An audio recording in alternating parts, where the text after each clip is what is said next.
Rebaño bovino en Venezuela, producción de leche y carne. La presentación cuenta de 4 secciones. La evolución del rebaño bovino en Venezuela, producción de leche, producción de carne. Y al final, en resumen, daremos una lámina sobre lo que es el consumo per cápita de proteína animal referente a la leche y carne bovina. Evolución del rebaño bovino en Venezuela. En la presente lámina, ustedes pueden observar la evolución del rebaño bovino en los últimos 60 años, desde 1961 hasta el 2022. Hasta el año 2001, en cierta manera, vemos que la línea es una línea única y que representa las estadísticas oficiales publicadas por el Ministerio de Agricultura y Cría en sus anuarios estadísticos. Tristemente, el último de las publicaciones fue en el año 2000 correspondiente a la situación del año 99. Y a partir del 2001, después de instalada la nueva estructura constitucional,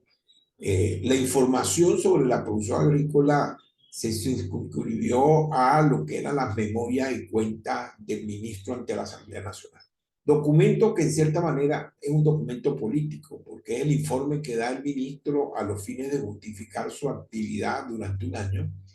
en función de lo que se comprometió a realizar. En esas memorias y cuentas no se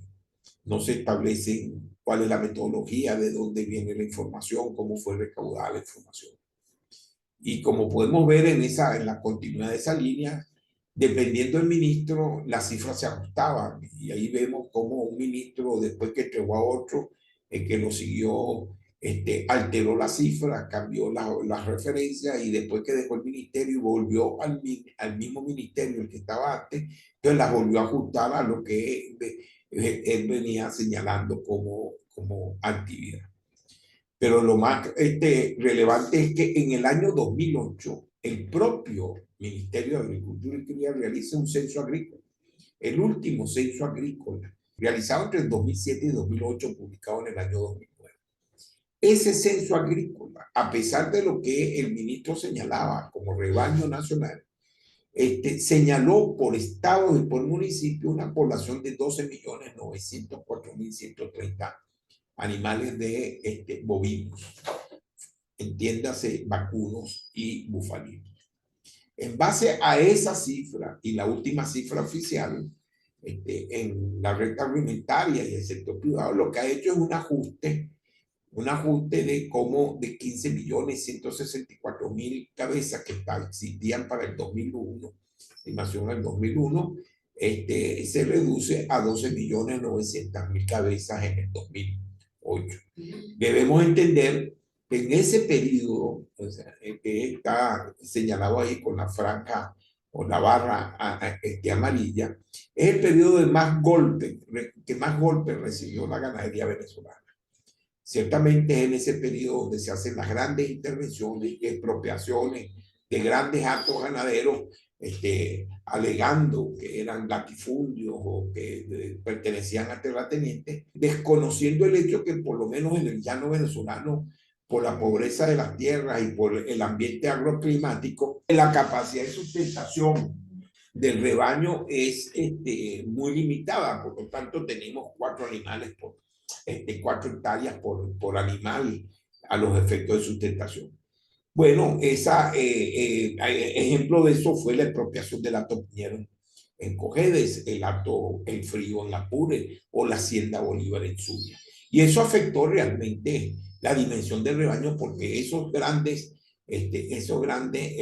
vamos a decir, agropecuarias, tenían rebaños significativos que desaparecieron, se dispersaron, se regalaron o se sacrificaron de cierta manera. A partir del 2008, en el 2020, el Instituto Venezolano de la Leche hace un trabajo calculando el movimiento de rebaño desde el 2008, partiendo del censo agrícola, hasta el 2020, apoyándose en todas las cifras de las campañas de vacunación en esos más o menos 12 años, así como la información del ICA colombiano sobre lo que era el ganado de extracción, que en 3 o 4 años llegaron a hablar casi en 4 millones de cabezas, el Instituto Venezolano de la Leche y la Carne, el BLCAR, da un estimado para el 2020 de 10.842.033 cabezas. Y haciendo una proyección, entendiendo que en los últimos 2 años, 21 y 22, la apertura económica ha más o menos estimulado un poco la producción interna, se establece o se estima que para el 2022 el rebaño estaba sobre los 11.180.000 animales. Si vemos en detalle lo que es el rebaño entre el 2008 y 2022, comparamos las cifras oficiales con las estimaciones a partir del censo, bueno, vemos que, como lo señalé en la lámina anterior, el censo da para el 2008 un rebaño de 12.904.130 cabezas y las memorias y cuentas registraban 16.987.936, casi 17 millones. Después, entre memoria y cuenta, cambio de ministro, hay un vacío, después vuelven otra vez a los 17 millones, etcétera. En cambio, la proyección que ha hecho el sector gremial es que a partir del 2008, con los 12 millones, casi 13 millones, se mantuvo más o menos el comportamiento que se presentan en las memorias y cuentas como crecimiento relativo año a año, obviando ese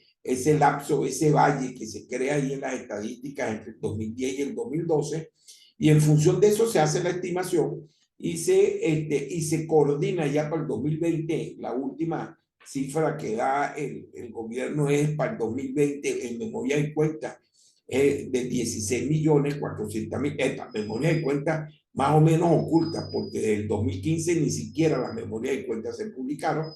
y BLCAR da una estadística de 10.842.000, que es para el presente trabajo el rebaño que nosotros consideramos a los efectos de valorar lo que ha sido la producción de leche, la estructura del rebaño, la producción de leche y la producción de carne del rebaño bovino. En el censo del 2008, la estructura etaria que presenta ese censo en términos de lo que eran los toros, los novillos, becerros, fuesen vacas o novillas o becerras, nos da una situación que se detalla que 4 estados, en cierta manera, representan el 60% del rebaño total.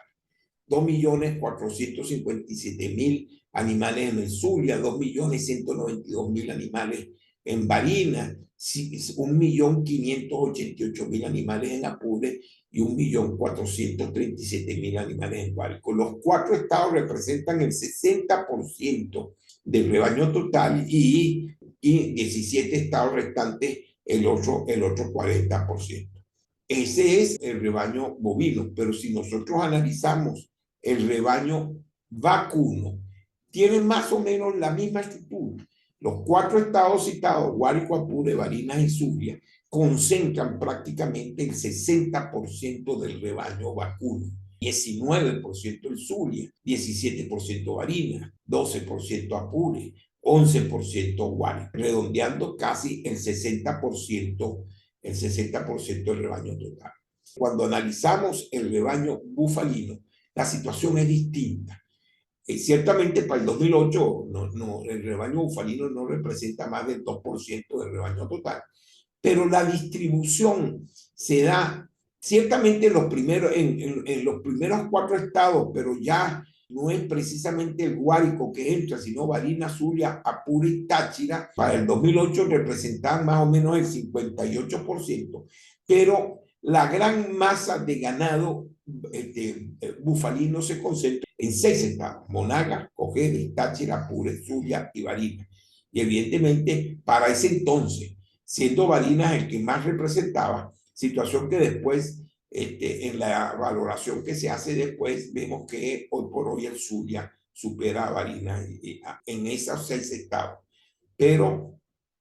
que concentran un poco lo que es el rebaño bufalino. Para el 2020, el trabajo que realiza el Instituto Venezolano de la Leche y la Carne da una composición por estado del rebaño total, donde repite que para el rebaño bovino sigue siendo 4 estados, Guárico, Barinas, Apure y Zulia, ¿no? Siguen siendo los estados que concentran el mayor volumen de rebaño, que está ya entre un 57 y 60%. El estudio de Embelecar no hace el detalle por composición racial, pero, pero sí da un dato importante en términos de lo que es el grupo bovino en comparación al 2008 y para el 2020, perdón, y por grupos etarios señala que en el 2020 el 33% del rebaño son hembras, son vacas en producción. Y si ese volumen de rebaño evaluado en el 2020 lo comparamos con las cifras que da Cría Búfalo, vemos que a pesar de la pequeña merma que el rebaño ha sufrido de unos 12.900.000 en el 2008 a unos 11.300.000 en el estimado para el 2022, el rebaño bufalino ha crecido, incrementando su volumen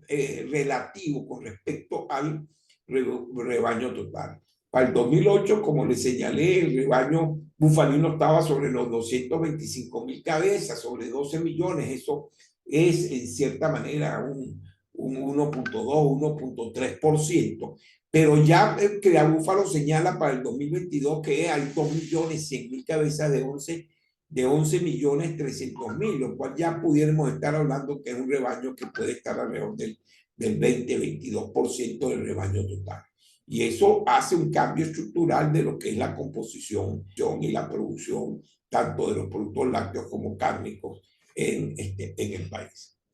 Pero además, el otro dato importante es que si nosotros hacemos una comparación entre el censo del 2008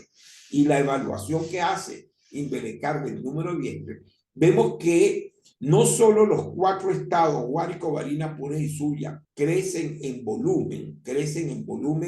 en comparación en términos del porcentaje de hembras con respecto al rebaño total. Y ese crecimiento básicamente en esos 4 estados lo justificamos o lo tratamos de explicar por el hecho de que a partir del 2008 hubo un cambio en el mercado internacional donde la leche en polvo se duplicó el precio porque un pequeño país como China entró a demandar leche y generó una subida, un cambio estructural en la oferta de leche a nivel internacional que no pasa de ser el 6-7% de la producción mundial. Y elevó los precios de la leche, más no los precios de la carne. Y entendiendo que nosotros tenemos un sistema de doble propósito de producción de leche y carne, pudiéramos justificar que el crecimiento relativo de los vientres en el rebaño nacional se da porque hubo un cambio sobre todo en las pequeñas unidades de producción de doble propósito que tenían un sistema vaca-toro, o sea, producían leche con las vacas y cebaban el macho a toro gordo para venderlo a matadero o para su sacrificio, a un sistema vaca-maute. O sea, que se desprendían del macho no cebándolo hasta toro, porque tardaban 36 meses, sino que vendían el maute y esa capacidad de sustentación liberada levantaban hembras o levantaban hembras para el ordeño o levantaban hembras para novillas, para preñarlas y venderlas a los 24 meses como novillas preñadas en un esquema donde la leche estaba cobrando más fuerza y esa novilla preñada podría tener un valor similar o superior a lo que un toro gordo en 36 meses. Esa es un poco la explicación que pudiéramos dar en esos 4 estados, porque el rebaño crece en términos relativos. Pero es que además de eso, en otros estados como Monagas, Ojeda, Táchira y Bolívar,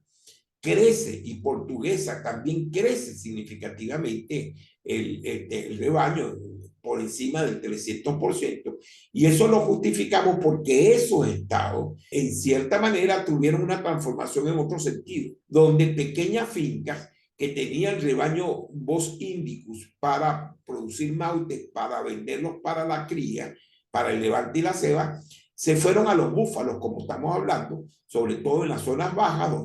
en las zonas bajas, que es donde realmente convivía el rebaño Bos indicus, que era más resistente en términos del trópico, y se cambiaron a búfalos. Y como señalamos, el búfalo tiene La hembra del búfalo tiene una mayor longevidad en términos de ordeño, o sea, su sacrificio se da a los 14, 15 años de edad, teniendo una producción efectiva de unos 12, 13 partos por animal, a diferencia del vacuno, que su vida promedio de la hembra cuando es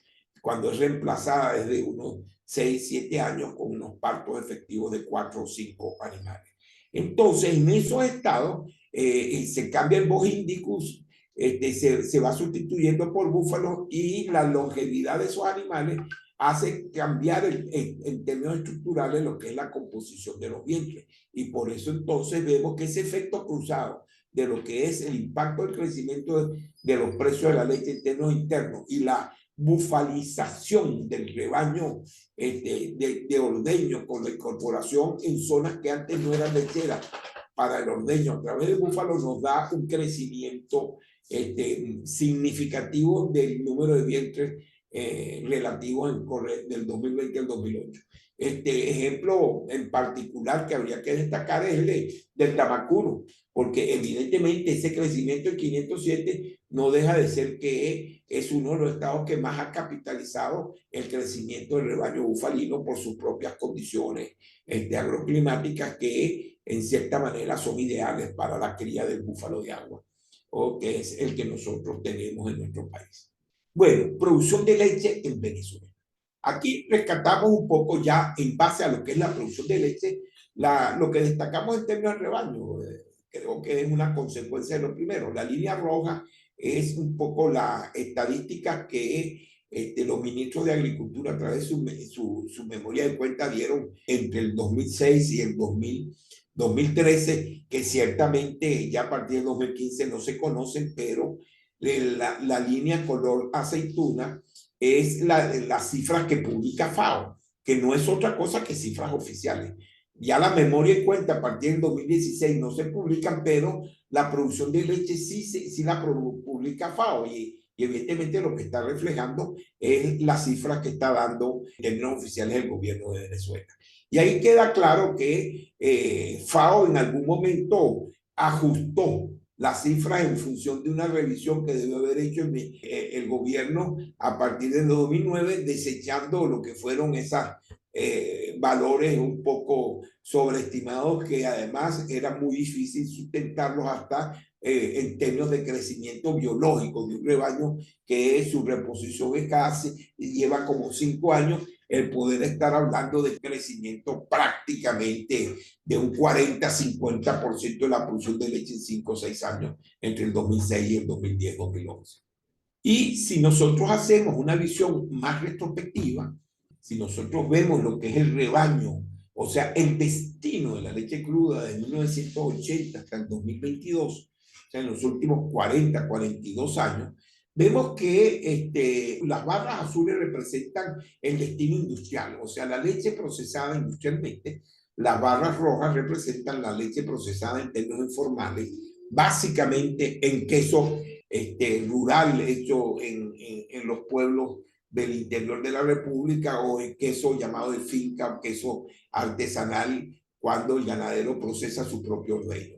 Ahí vemos entonces, en alguna manera, el hecho como en la década de los 80 hasta más o menos finales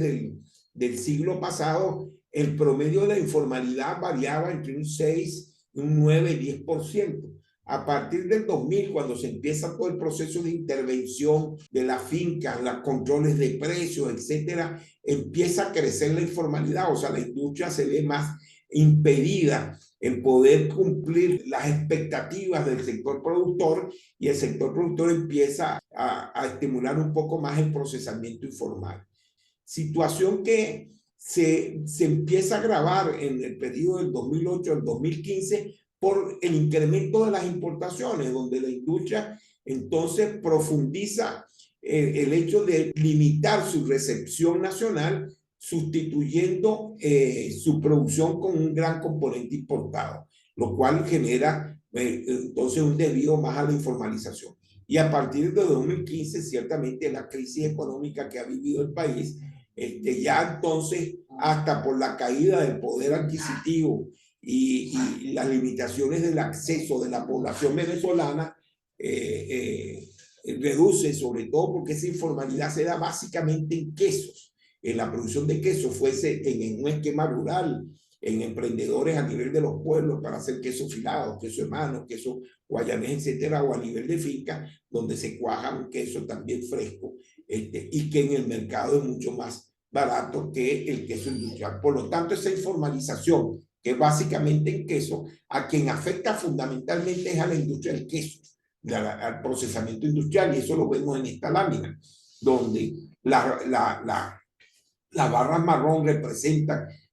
la producción de queso, la de azul oscuro, la producción de leche en polvo, y la de azul claro, la producción de leche pasteurizada, y las del color naranja, otro tipo de derivados. Y nosotros vemos que a partir del 2008, cuando empiezan a incrementarse las importaciones y después reforzado con la crisis económica a partir del 2015, el sector que más merma su capacidad de producción es el queso, en la medida en que, como lo vemos en la siguiente lámina, viene siendo es desplazado por una manufactura informal. En esta lámina que hemos incorporado la informalidad en barras rojas, podemos ver que en la línea color marrón es la informalidad en el campo del queso. Vemos que en el 2008 el 32% de los quesos eran informales. Para el 2022 esa informalidad llega al 91%. Y en términos del total del proceso industrial venezolano, ¿no? Del procesamiento nacional venezolano, en el 2008 estábamos en el 25% y ya para el 2022 ese porcentaje llega al 80% en términos de informalidad. Esa es la situación que estamos viviendo en la actualidad. Y ahora, hablando ya de importaciones, un poco ya lo habíamos señalado, entre el 2009 y el 2015, los diferenciales cambiaron, estimularon las importaciones y vemos cómo el gran volumen de importación se concentra en dos rubros hasta el 2016, en leche en polvo y significativamente, o con menos importancia, mejor, pero no así en poca cantidad, la importación de quesos, que es la parte marrón. Y a principio los grandes diferenciales también dieron para la posibilidad de importar otro tipo de productos como leche condensada o leche descremada, que a partir del 2016, cuando se estalla la crisis, no hay recursos para importar, caen brutalmente las importaciones, pero terminan siendo únicamente en términos de leche en polvo, que es el que tenía el mercado más, el que podía acceder mejor al mercado de consumo reprimido por los bajos niveles de disponibilidad. Podemos entonces concluir en términos de lo que es el procesamiento, el consumo aparente de productos industriales, donde vemos que ya incorporando al procesamiento nacional las importaciones, vemos que el principal producto que la industria donde concentra su producción es en leche en polvo, hasta el 2016 en quesos, ¿no? Aunque va disminuyendo en queso como segundo producto, y otros usos que sería la franja amarilla hasta el 2016, que después desaparecen con la crisis, donde lo que queda es básicamente leche en polvo, reducida la leche pasteurizada, que es la azul claro, y especialmente concentrándose en leche de larga duración, y reducido significativamente el procesamiento de quesos industriales, como lo dije, desplazados por la informalidad, tal como lo podemos ver en la próxima lámina. Pero antes de llegar a esa lámina vemos que el componente importado en el sector industrial es alto. En estos últimos 14, 15 años vemos que el componente importado siempre está por encima del 50%. Cuando incorporamos la informalidad, entonces vemos que ciertamente a partir del 2007 la informalidad pasa a ser dominante en lo que es la oferta de productos lácteos. Aquí estamos incluyendo los industriales y las importaciones, ¿no? Dentro de importaciones dentro del campo industrial, pero aún así la informalidad es dominante. Y en las líneas la negra representa la informalidad dentro del total de la oferta de lácteos, y la marrón representa la informalidad en la oferta total de los quesos, la informalidad en los quesos dentro del marco de la oferta total de lácteos. Bueno, producción de carne de res en Venezuela. Entonces, en analogía a lo que hicimos en la primera lámina, aquí vemos, reproducimos nuevamente lo que es el rebaño estimado que se hizo, que se realizó en términos de lo que significa el sector gremial. Vemos lo que es la matanza, estimada por FAO hasta el año 99, o sea, señalada o expuesta por FAO en su estadística, y una estimación que hace la red agroalimentaria de Venezuela a partir del 2020 a 2022, en parte a lo que significa la información de lo que es la matanza clasificada que da Sofrigo, y guardando un poco el crecimiento de la informalidad de la matanza. Y vemos que en cierta forma el componente de la extracción gira entre un 12 y un 14% en términos constantes en los últimos 30 años, cayendo fuertemente en los últimos 4 o 5 años por el impacto de lo que es la crisis económica, donde el consumo de carne se ve contraído, no por la oferta, sino por la falta del poder adquisitivo del venezolano. Y entonces el consumo aparente de carne de res, vemos que desde el 2008 al 2022, las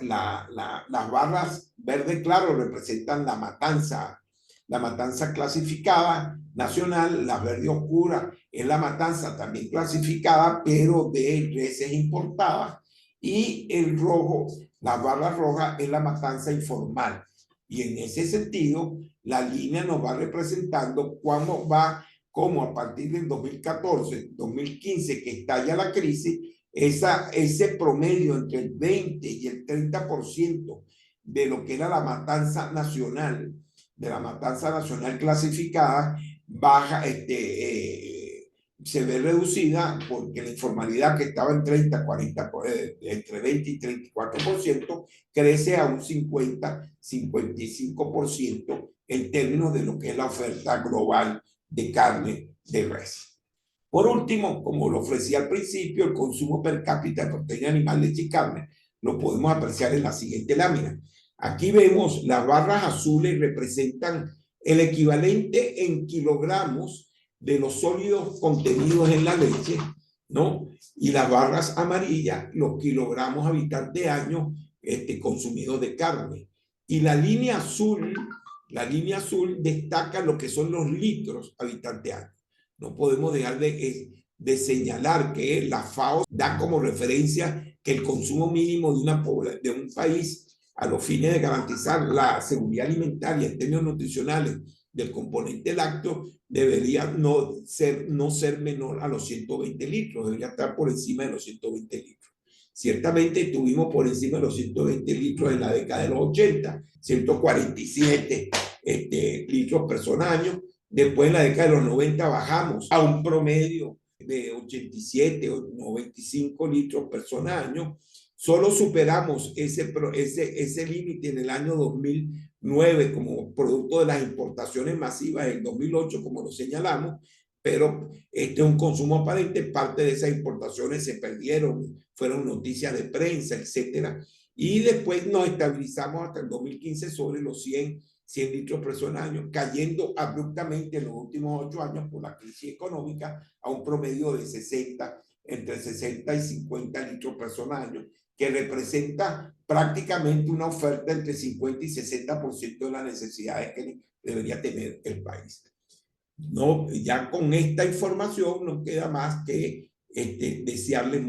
darle las gracias por su atención, esperando que haya sido de su ilustración y atención lo compartido.